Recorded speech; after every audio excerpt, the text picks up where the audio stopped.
नमस्कार दोस्तों, जय हिंद। मैं आज आप लोगों के बीच में आया हूँ कि जो 5 राज्यों के चुनाव हुए हैं उनके बारे में चर्चा के लिए। चुनाव के नतीजों से कांग्रेस ही नहीं, समाजवादी पार्टी और जितनी विपक्ष पार्टियां हैं उनके कार्यकर्ता लोग बहुत ही हताश और निराशजनक पोस्टें फेसबुक पर डाल रहे हैं। मैं आपको यही कहना चाहता हूँ, हताश होने से आप विजयश्री प्राप्त नहीं करेंगे। आप पहले उन नतीजों को स्टडी करिए। इसलिए आज सारे आंकड़े आने के बाद, इलेक्शन कमीशन का डाटा मिलने के बाद, जो मैंने स्टडी किया है, जो मैंने उसका विश्लेषण किया है, वो मैं आपके सामने रख रहा हूँ।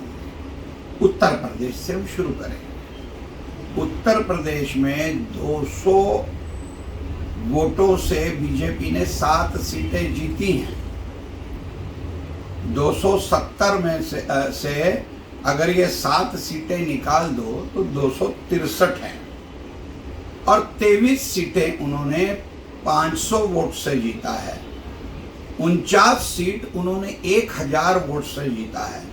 ये तीनों मिला के 79 सीट्स होती हैं। यहाँ पर थोड़ी सी मेहनत की होती, ओवैसी जैसे जयचंद को हम लोगों ने निपटने के लिए एकबद्ध हुए होते तो वो 79 सीट्स पे अवश्य विजयश्री प्राप्त हुई होती।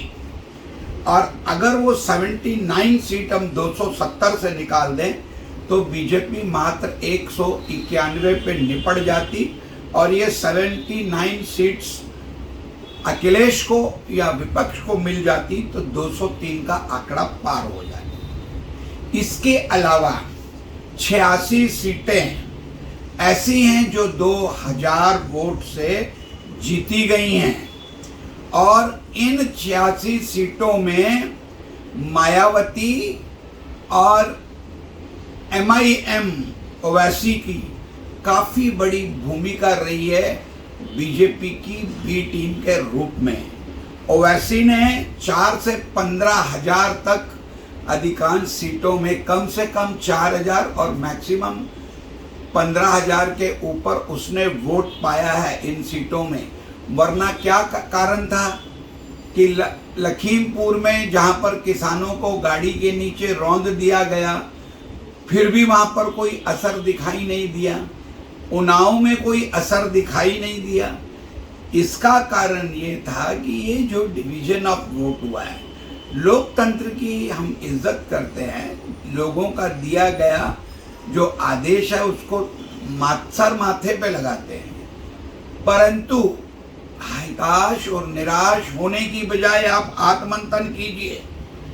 और ये जो मैंने 86 सीटें बताई हैं जो 2000 वोट से हारे हैं, अगर वो 86 सीटें भी निकाल दी जाएं तो 191 में से 86 निकल गई तो 105 और उधर अखिलेश को जोड़ दी जाए, जब विपक्ष को जोड़ दी जाए तो 289 होते हैं। अब आप कहेंगे कि मायावती की क्या भूमिका रही है?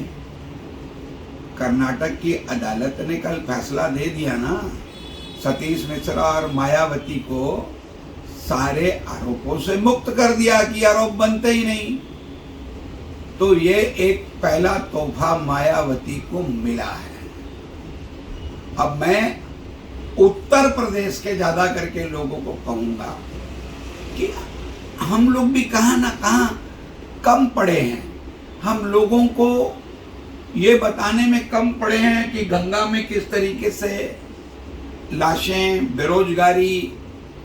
आप ये मत सोचिए कि बीजेपी ने स्वीप किया है, फिर भी बीजेपी का उतराव हुआ है।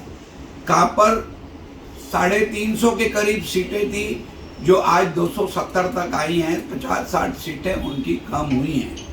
हमें अपने आप को 2024 के चुनाव में मजबूत करने के लिए जो जयचंद रूपी मायावती और ओवैसी, इन लोगों को पकड़ना होगा।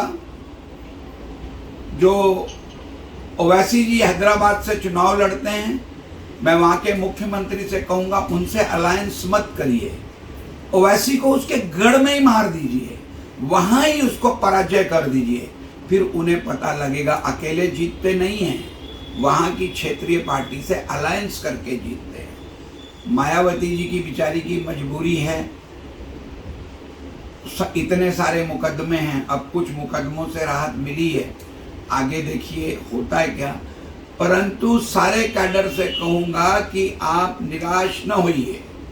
बीजेपी को क्लियर कट मैंडेट सिर्फ और सिर्फ उत्तराखंड में मिला है, वो एक काफी निराशजनक नतीजे रहे हैं, परंतु लोकतंत्र की वहां विजय हुई है, एक क्लियर मैंडेट मिला है, बाकी का भी क्लियर मैंडेट नहीं मिला।